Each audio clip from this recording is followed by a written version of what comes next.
Hello dear student, welcome back in my channel Alok Sir Ji. I am Alok Rathore and we are continue the topic time and work. Time and work के ये हमारे lecture number 4 है. Lecture number 4 में हम कुछ इसके और कुछ कॉन्सेप्ट हम यहाँ पे देखने की कोशिश कर रहे हैं कि टाइम एंड वर्क के जो क्वेश्चन है मैंने इसमें सारे लेवल को कवर किया हुआ है, तो हम यहाँ पे क्वेश्चन जो है इस तरीके से कंटिन्यू कर रहे हैं. इसमें टाइप नंबर 15 में हम यहाँ पे क्वेश्चन देख रहे हैं. A and B complete the work in some days. If A require 4 days more to both complete the work and B required 9 days more to both complete the work, both together complete the work in how many days? Yes, question जो है हमें यहाँ पे हमने देखा कुछ इस तरीके से क्वेश्चन यहाँ पे दिख रहा है. हमने बोला कि A and B complete the work in some days. A and B complete the work in some days. A require 4 days more to both. That means A plus B. A plus B that means दोनों से A को 4 days ज़्यादा लग रहे हैं और B को अगर हम बात करें तो 9 days ज़्यादा लग रहे हैं. किससे? दोनों से. दोनों मतलब A प्लस बी जितने डेज में वर्क कंप्लीट कर रहा है उसमें B अगर इंडिविजुअल वर्क कंप्लीट करता है तो उसको 9 days ज़्यादा लगते हैं और A को 4 days ज़्यादा लगते हैं. तो हमने यहाँ पे क्वेश्चन कुछ इस तरीके से देखा हुआ है. हमने बोला टोटल अगर हम दोनों वर्क कंप्लीट कर रहे हैं तो एक्स डे, हमें कन्वेंशनल तरीका है, शॉर्टकट भी मैं बता दे रहा हूँ. तो हमने देखा यहाँ पे A प्लस बी दोनों अगर वर्क कंप्लीट करें तो यहाँ पे टोटल हमने बोला कि एक्स डे अगर वर्क एक्स डे लग रहा है. ठीक है. अगर A इंडिविजुअल कंप्लीट करता है तो दोनों से मतलब A और B अगर एक्स डे में वर्क कंप्लीट कर देते हैं तो इसको कितना ज़्यादा लग रहा है यहाँ पे 4 days more to complete the work. And B की हमने बात किया. B अगर हम यहाँ पे देख रहे हैं तो B को कितना टाइम ज़्यादा लग रहा है? दोनों से 9 days more complete the same work. ठीक है. सो हमने यहाँ पे देखा कि A x प्लस 4 days में वर्क कंप्लीट कर रहा है और B जो है x प्लस 9 days में वर्क कंप्लीट करता है. तो बेसिक कॉन्सेप्ट क्या होता है जब क्वेश्चन जो अगर हम बात करें कि वन डे का अगर वर्क मुझे बताना है, वन डे का अगर मुझे वर्क बताना है कि वन डे में कितने यूनिट वर्क कंप्लीट कर रहा है, तो हम इसको कुछ ऐसे लिख देते हैं. यहाँ पे हम इसका एलसीएम तो नहीं ले सकते थे, लेना भी चाहे तो हम ले सकते हैं, बट ये कि इसमें और ज़्यादा आप लेवल में डिफिकल्ट लेवल में आप जाएंगे. तो यहाँ पे हम सिंपल करके देख रहे हैं. इसको वन डे का अगर मैं वर्क देखना चाहूँ तो इसको अब मैं ऐसे लिख सकता हूँ. ए का वन डे का वर्क क्या होना चाहिए? One upon x plus 4. Total x plus 4 days में पूरा करता है तो वन डे में कितना करता होगा? 1 अपॉन एक्स प्लस 4. सेम हमने बात किया B कितना कर रहा है? 1 अपॉन क्या हो जाएगा? x plus 9. ठीक है. ये A का वर्क वन डे का, ये B का वर्क. और यहाँ पे अगर मैं बात करूँ कि ये x डे में दोनों मिलकर x डे टाइम ले रहे हैं तो वन डे में कितना टाइम लेते हैं दोनों मिलकर? वन डे में कितना वर्क कर रहे हैं? तो 1 अपॉन एक्स. तो ये A प्लस बी और ये x की वैल्यू भी ए बी का ज्वाइंट एक है. तो हमने बोला ये इसको हमने 1 upon x plus 4 plus 1 upon x plus 9 equal to 1 upon x. अब इसमें एलसीएम लें, क्रॉस मल्टीप्लाई करें. आप इसमें क्वेश्चन जो जनरेट हो रहा है डायरेक्ट आपको यहाँ पे एक्स स्क्वायर इक्वल टू क्या मिल रहा है? X square equal to 36. So x equal to 6. ये तो हम यहाँ पे देख रहे हैं कि इसमें किसी भी तरीके से यहाँ पे क्वाड्रेटिक इक्वेशन जनरेट नहीं हो, तो हम ये बहुत सिंपल से यहाँ पे एक्स स्क्वायर इक्वल टू 36 जो है आंसर दे रहे हैं. बट याद रखें जब भी ऐसे कोई क्वेश्चन जनरेट हो रहा है और आप कहीं पर भी क्वाड्रेटिक इक्वेशन जनरेट हो जाए तो सबसे बेस्ट वे जो होता है वो होता है बाय द ऑप्शन. आपके पास आंसर है, आंसर पे आपके पास में 4 ऑप्शन है. आप इसको सॉल्व करने से अच्छा है क्योंकि इसको अगर आप सॉल्व करेंगे तो मालूम है कि आपको इक्वेशन या तो आप फैक्टर की वैल्यू फैक्टर के थ्रू सॉल्व करते हैं या फिर आप क्या करते हैं जो minus b plus minus root under b square minus 4 से डिवाइड बाई 2 जो ये फॉर्मूला होता है उससे सॉल्व करते हैं. तो हमने बात किया कि यहाँ पे हम इस तरीके से तो उस क्वेश्चन को सॉल्व नहीं करते है ना. तो हमने क्या किया, इसको अगर एप्टीट्यूड में क्वेश्चन कर रहे हैं तो शॉर्ट ट्रिक, क्योंकि हमें टाइम सेविंग करनी पड़ती है. तो हम क्या करते हैं यहाँ पे हमने इसमें कुछ हम क्या करेंगे यहाँ पे जो ऑप्शन की जो वैल्यू होगी है ना, जो ऑप्शन है ऑप्शन के थ्रू हम क्या करेंगे इस क्वेश्चन को सॉल्व करने की कोशिश करते हैं. या दूसरा एक तरीका है इसी क्वेश्चन को सॉल्व करने का जिसको मैं शॉर्टकट से यूज कर रहा हूँ है ना. हमने बात किया कि यहाँ पे both together complete the work in how many days, दोनों को कितना टाइम ज़्यादा लगेगा. तो हम यहाँ पे शॉर्टकट में क्या कर दें, रूट अंडर एक्स को कितना ज़्यादा लग रहा था? 4 days मोर. और बी के लिए हमने बात किया ए के लिए 4 days ज़्यादा लग रहा है, बी को 9 days. दोनों को मल्टीप्लाई कर दें 4 इंटू 9. यहाँ पे रूट में हमने बोला कि 4 का 2 निकल जाएगा, 9 का 3 हो गया, तो 2 इंटू 3 इक्वल टू 6. यही हमारा आंसर होगा. क्लियर. सेकेंड क्वेश्चन देख रहे हैं. A and B can work in 10 and 15 days. Both together start the work. After 4 days, both left the work. After 4 days, both left the work. And C joined the work and complete in 5 days. So, say individual complete the work in how many days? Question simple है. अब वही basic concept हमें आना है। यहाँ पे हमने बात किया, देखिए ए 10 डेज में वर्क कंप्लीट कर रहा है, बी 15 डेज में कंप्लीट कर रहा है। एलसीएम लिया आपने, एलसीएम की वैल्यू क्या हो रही है यहाँ पे 30, ठीक है। एलसीएम जो है वो कितना निकल के आ रहा है आपका 30 आपका टोटल वर्क है। 30 डिवाइड बाय 10 किया आपने 3, 30 डिवाइड बाय आपने यहाँ पे 15 किया, क्या हो रहा है यहाँ पे 2। दैट मीन्स अगर हम यहाँ देखें A 1 day work is 3 unit and B 1 day work is 2 unit.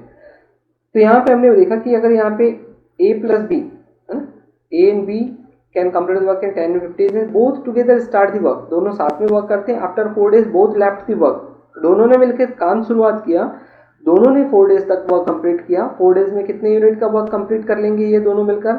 4 days में हमने बात किया यहाँ पे 4 days और इसका दोनों का ए का 3 और बी का 2, तो 2 3 + 2 = 5। सो 20 यूनिट का वर्क इन्हें कंप्लीट कर चुके थे, बट टोटल कितना था आपका 30, ठीक है। तो 30 माइनस आपने क्या किया 20, तो हमारे पास जो रिमाइंडर है वो कितना है 10। ये 10 यूनिट का वर्क बोल रहा है कि अब कौन करेगा, ये कौन करेगा, C join the work in complete in 5 days।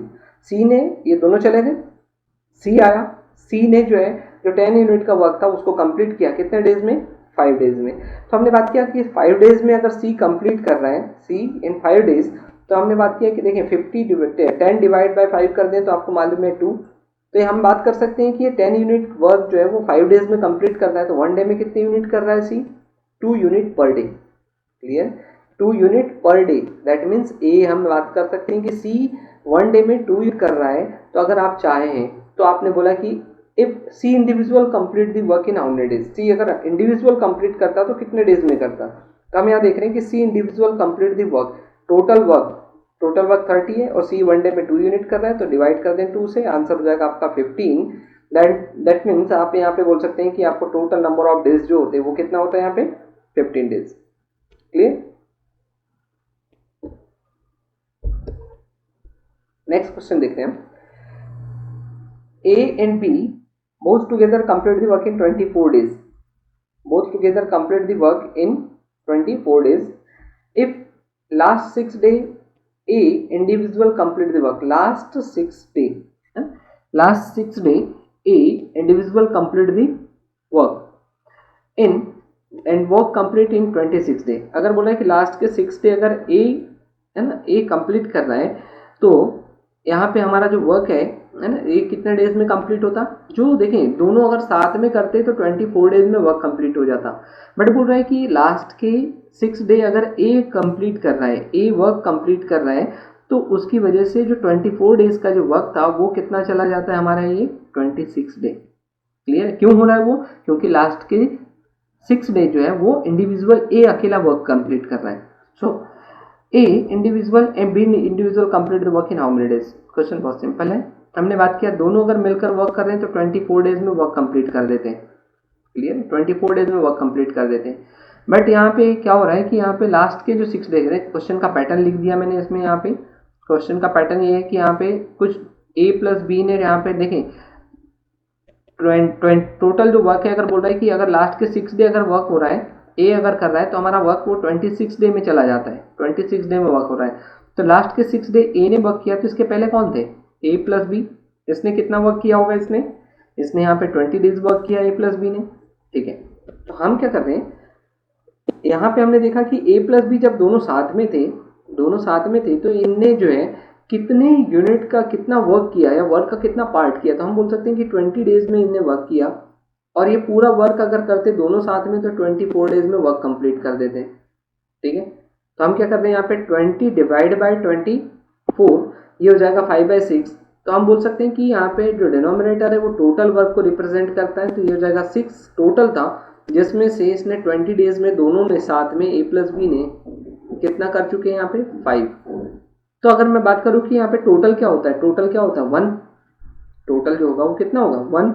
तो हमने बात की यहाँ पे या तो 1 - 5/6 कर दें, या फिर हमको मालूम है 6 में से 5 कर चुका है, तो बचा कितने यूनिट का वर्क 1/5, क्लियर। 6 में से कितना बचा है, रेस्ट वर्क क्या है 1/6 पार्ट ऑफ वर्क जो है बचा हुआ है। अब आपने बोला ये कौन करता है, ए, और आपको मालूम है दिख भी रहा है ए करता है, और ए कितने डेज में कंप्लीट करता है 6 डे में। तो 1/6 part of work done by A in 6 day, then A complete the work in how many days, A complete the work in 6 multiply कर दिया आपने, ये हो जाएगा 36 number of days. So A can complete the work, A can complete the work, individual complete the work in how many days, 36 day. हमें मालूम है ए 36 day में पूरा वर्क कंप्लीट कर देता है और दोनों मिलकर 24 डेज में जो हमें क्वेश्चन पे स्टार्टिंग पे दिया हुआ है. ठीक है, हमने बोला दोनों मिलकर वर्क कर रहे हैं तो 24 डेज में वर्क कंप्लीट होता है. दोनों का एलसीएम लिया ये 72. ठीक है, 72 divide by 36 2, 72 divide by 24 3. That means A one day में 2 यूनिट करता है और दोनों मिलकर 3 यूनिट कर लेते हैं. क्लियर है. तो डायरेक्ट हमें मालूम है कि बी कितना करता होगा, ए जब 2 है और दोनों मिलकर 3 है तो बी की वैल्यू कितनी 1. तो 72 डिवाइड बाय आपने क्या कर दिया 1, तो आंसर हो जाएगा हमारा 72 नंबर ऑफ टोटल डेज. इस तरीके से हम यहाँ पे जो है क्वेश्चन को सॉल्व कर सकते हैं.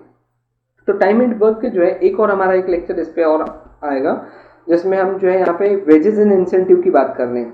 ठीक है, वेजेस एंड इंसेंटिव मतलब यहाँ पे हम इनकम की बात कर रहे हैं कि ए बी वर्क कर रहा है, उसको 4000 उसकी इनकम है.